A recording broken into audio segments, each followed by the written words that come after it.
তালাই কেক কেটে যুবনেতা সাইদুর রহমান সাঈদের জন্মদিন পালন।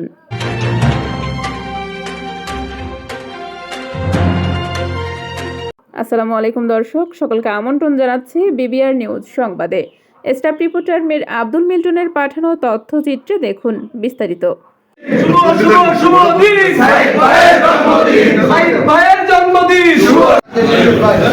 প্রতিবারের ন্যায় এবারও ধুমধাম করে জন্মদিন পালিত হয়েছে।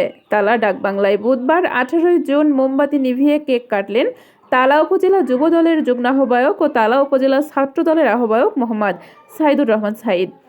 এ সময় উপস্থিত ছিলেন তালা উপজেলা যুব দলের আহ্বায়ক মির্জা আতিয়ার রহমান, সাবেক তালা উপজেলা যুব দলের সাধারণ সম্পাদক ইয়াসিনুল্লাহ, কেন্দ্রীয় ছাত্র সংসদের যুগ্ম সম্পাদক মারুফুল ইসলাম, তালা উপজেলা যুব দলের যুগ্ম আহ্বায়ক সৈয়দ আজম, সাবেক বিএনপি ছাত্র বিষয়ক সম্পাদক এহসানুল্লাহ, তালা উপজেলা প্রেস ক্লাবের সভাপতি মোহাম্মদ আকবর হোসেন, তালা উপজেলা প্রেস ক্লাবের সহসাধারণ সম্পাদক ও সাবেক তালা উপজেলা ছাত্র দলের যুগ্ম আহ্বায়ক মীর আব্দুল মিল্টন, তালা সদর ইউনিয়ন যুব দলের আহ্বায়ক আহমদ সর্দার, তেতুলিয়া ইউনিয়ন যুব দলের সদস্য সচিব অলিউর রহমান, তালা সদর ইউনিয়ন স্বেচ্ছাসেবক দলের আহ্বায়ক আরিফুল ইসলাম, তালা থানা ছাত্র দলের যুগ্ম আহ্বায়ক আব্রাহাম রাসেল, সাবেক খুলনা বিএল কলেজ ছাত্রনেতা আসাদ, ছাত্রনেতা রিপন, যুবনেতা হাফিজুর রহমান, ময়েজ মতব্বর, মাস্টার আনু, তকি, রেজা, কবির, ইমরান, রাজু, হাফিজুল মোড়ল, তকি, কাজী রিপন সহ আরও অনেকেই।